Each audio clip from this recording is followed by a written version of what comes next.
Hi everyone, Jordan from ENTTEC here. In previous episodes, we've shown you how to incorporate fuses into your pixel tape installations. Today, we're going to continue the theme of safety by showing you some of the things that you should look out for when attaching pixel strip to conductive heat sinking surfaces. You'll remember from our earlier episodes that we recommend the use of solder-on wire connectors such as the JST SM connector when attaching your pixel strip to aluminium extrusion. We've applied this technique when we've made our pixel bar. As a quick recap, the basic procedure is to tin the solder pads on the tape as well as your connecting wires. Then, after you place your wires onto your pads, you apply heat and solder them together. There are some hazards that we need to look out for during and after the soldering process.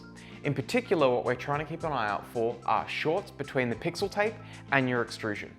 It's very important to avoid this hazard at all costs. So, here's how we avoid this problem.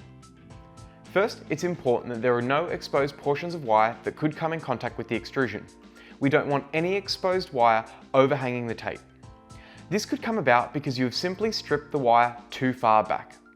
Another source of this issue can appear during the soldering process. Sometimes, the insulation can melt away slightly, especially when soldering at higher temperatures required for lead-free solder. Generally speaking, wires coated in a PVC-based insulation are more susceptible to this melting and peeling back problem. If you're finding that the insulation is melting back further than what is acceptable to prevent this hazard, you should strip the wires shorter than what you require in anticipation of the insulation melting and peeling back. A few millimeters shorter should suffice. If you tin your wires before soldering everything together, the insulation usually won't melt back further in a second soldering process when you finally solder your wires to the pads of your pixel tape. The next major source of shorts comes from excess solder dripping off the pads or the wires and creating a bridge between the pads or the wires and the extrusion surface. To prevent this, you simply need to examine the solder join before powering up your system. Make sure you check the underside of the tape also. If you have too much solder on the join, for example, some may have dripped or wicked over to the bottom pads before cooling, potentially shorting the tape against the extrusion.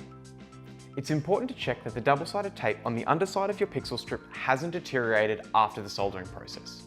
Sometimes, but not often, this double-sided tape and its insulating properties can degrade after multiple, prolonged soldering processes, especially at higher temperatures. It's also important to check the underside if solder has gotten onto the bottom side of the pads. In both cases, you can insulate the bottom of the LED strip with an extra section of double-sided tape. Finally, once the solder connections are made, you can help lock them in place so they don't flex or bump into each other or the extrusion by applying a dab of epoxy. Once you've tidied up your tape to avoid short circuits, it's important to check with a multimeter for shorts between the tape and the extrusion. To do this, I've set my multimeter to continuity mode and now I'm probing between the VCC line and the extrusion body at several points along the tape. This probing step will only add an extra few seconds to your soldering process, but it's an important safeguard to make sure that your tape is properly insulated against your extrusion. That's it for today's video. Like, share and subscribe if you found it useful. Comment down below if you have any questions or you think there's something that we missed. Don't forget to check out our social media channels and stay tuned for more helpful ENTTEC tips.